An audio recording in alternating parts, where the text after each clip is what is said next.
Okay, they're working at the lumber mill.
Since these are enemy animals,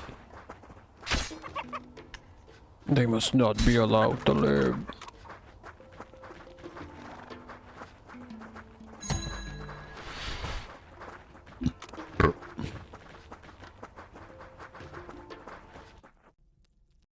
Lonely Tovere.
Six.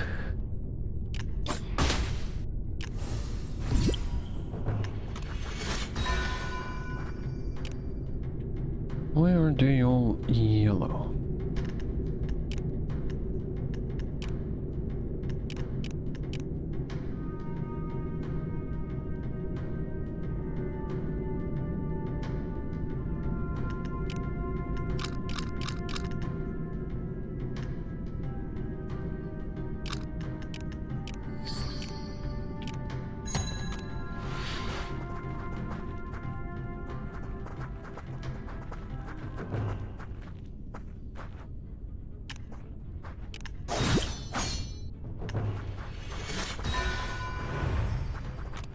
Yeah, she is fairly...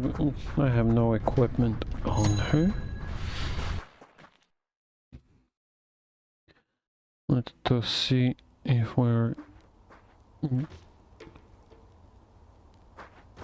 We get the fight now.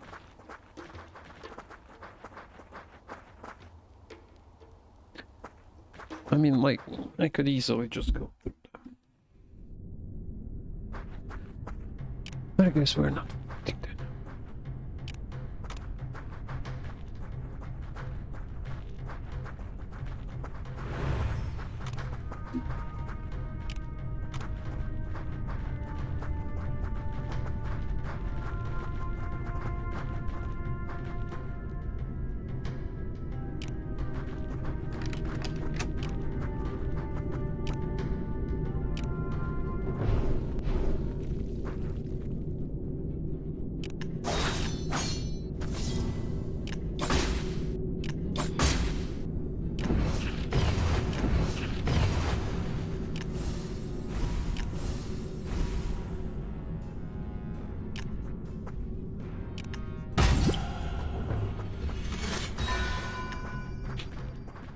Well, she can still hit. Again, why is everything yellow here now? Still.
There is one! Yes!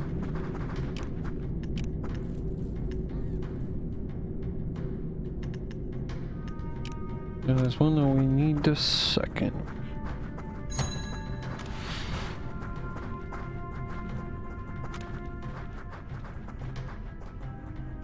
Bloop.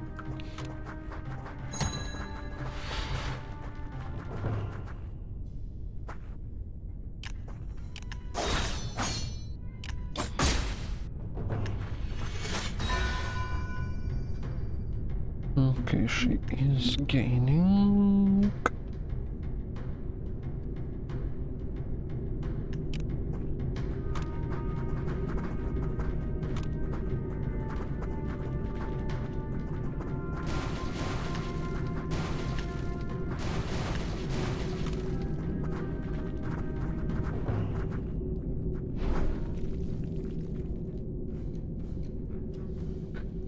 Oh, so there is a mage.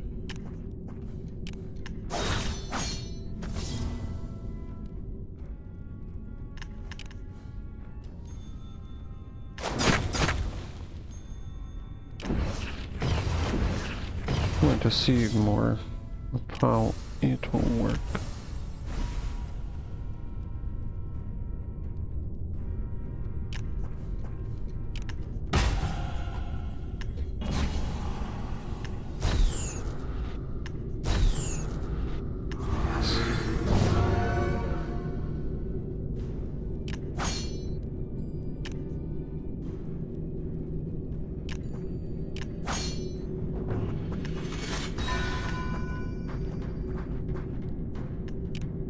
Okay.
It did say unstable.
Lots of dungeons, if you ask me.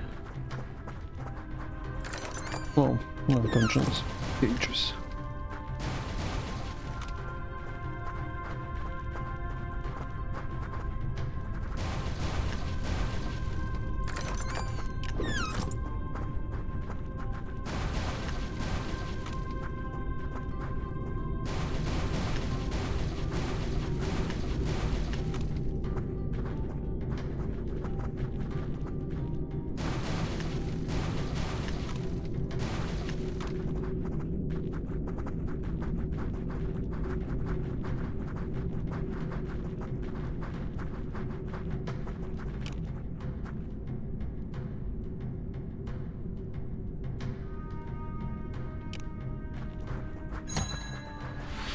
There is quite a lot to climb here.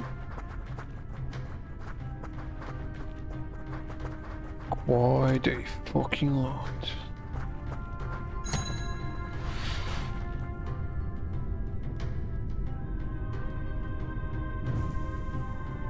Could have gone 5 times.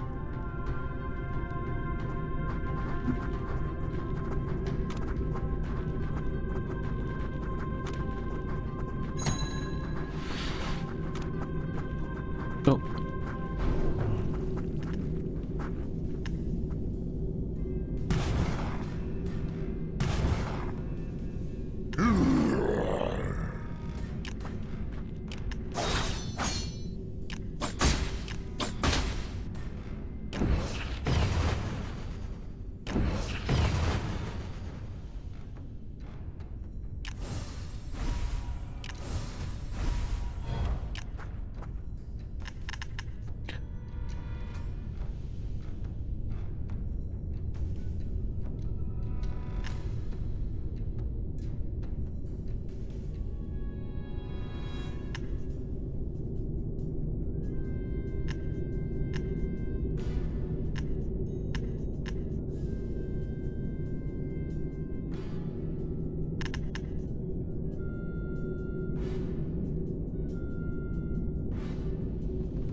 Sure.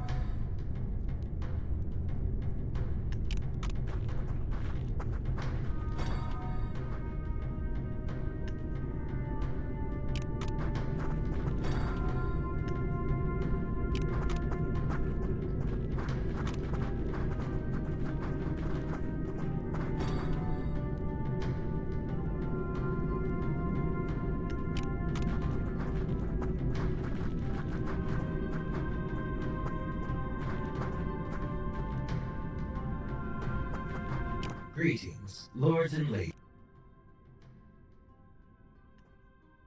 These archives of the... I am Gino, keeper of these archives. Warning, structural damage.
Oh, right, at the bottom. Fuck you.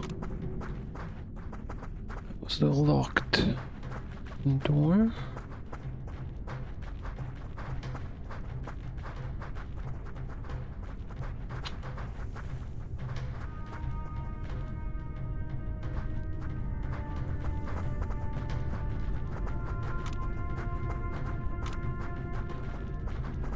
But anyhow, we've got one artifact. Now we need the other, which will either be somewhere here or maybe at the battlefield that I could have chosen to go to.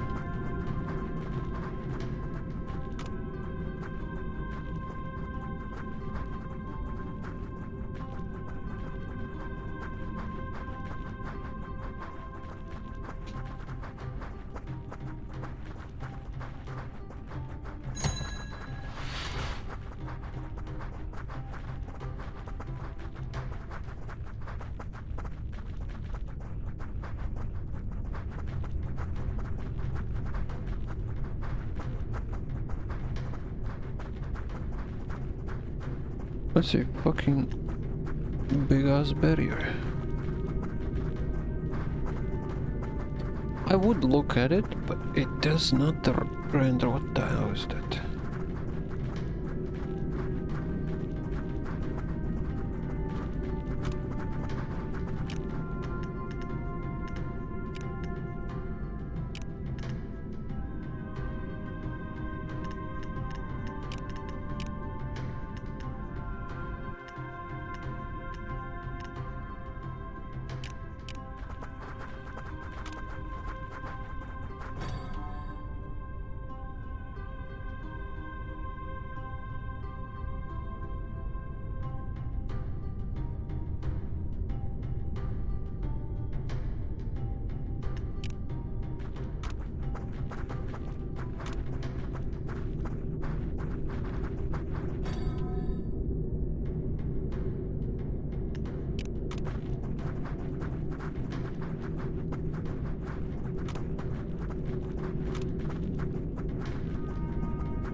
The world lights up around you, and ghostly projections rise up from the ground, depicting pillars of various sizes.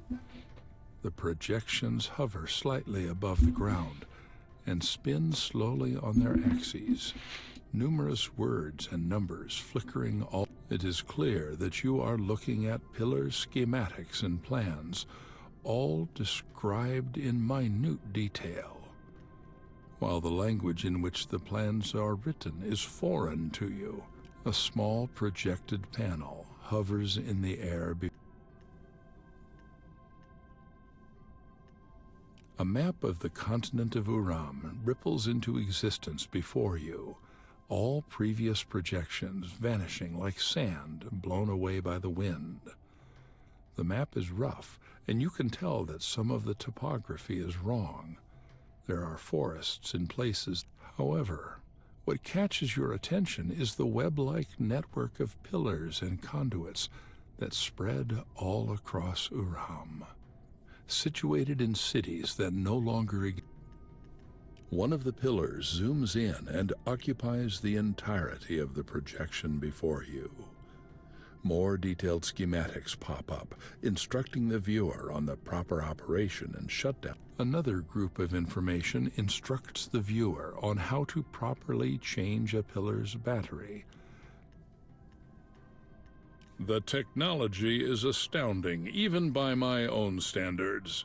Perhaps I was hasty to judge Hanjora a hopeless dimwit. There is merit to his research and the application of the... But Hanjora is still limited in his vision. The pillars cannot only carry and amplify signals and energy, they can collect it from their surroundings. They can literally drain energy from the world around them, if calibrated right. Of course, we're not talking big quantities here, but even if the energy amount is minute, it adds up over time. Currently, I am imagining stasis chambers. I have brought the relevant designs to my peers, and I am awaiting their opinions. And if that turns out to be successful, my schematics for amplifying necromantic powers are already done. A readout similar to the normal pillars fills up the projection area, but there are a few differences. This central pillar acts as the brain and heart of the network. To one side, a rolling wall of text warns of the potential dangers should the central pillar ever be compromised or tampered with, mentioning words like meltdown and catastrophe.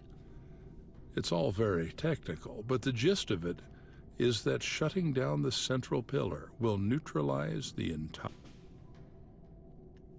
All of the 9 agree upon the seriousness of the energy drainage. While the name may not be the most inspired, its consequences are quite worrisome. As the pillars draw upon the very lands of Uram, unforeseen consequences have begun to manifest. Flora around the pillars withers and dies. Fauna... Even more curious is that all of these things started happening all at once across the network. It is as if we have finished draining most of the energy within the continent, and we are now drawing upon something else. What's more, we are now studying these crystals, hoping that they will provide an answer to this odd reaction. Aethys has put forward a rather unique theory, one that most of the others have dismissed as being insane. Zoria is alive, and we are draining its very life force. And like any organism that is threatened or infected, it is fighting back. The decay, the corruption, the crystals, all are... I admit that the theory might indeed sound insane, but does it not make just a little bit of sense? It is at the... Hanjora also agrees, and we have not agreed upon anything in a long while. Luckily, my stasis project is almost complete, and we may... The continent is alive is a notion I never thought I would hear myself utter and believe. But I cannot deny that I hear its poisoned whispers in the night, or its anguished cries in the silence. Perhaps I am succumbing to the mental corruption that has grasped most of my peers.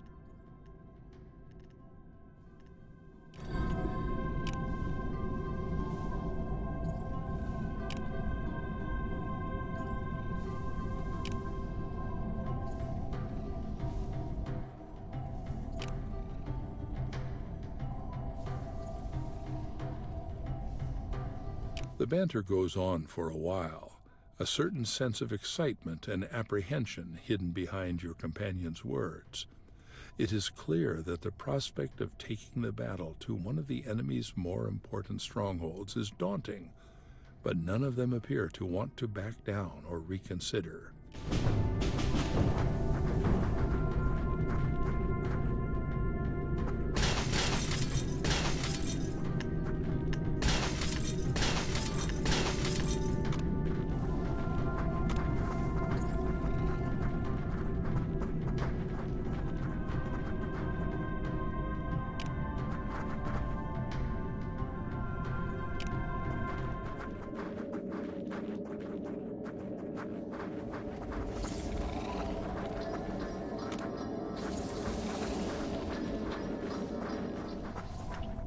When I shut it down, this will probably shut down, right? Because this area is created, so you can actually probably access it. What are you, Mitch?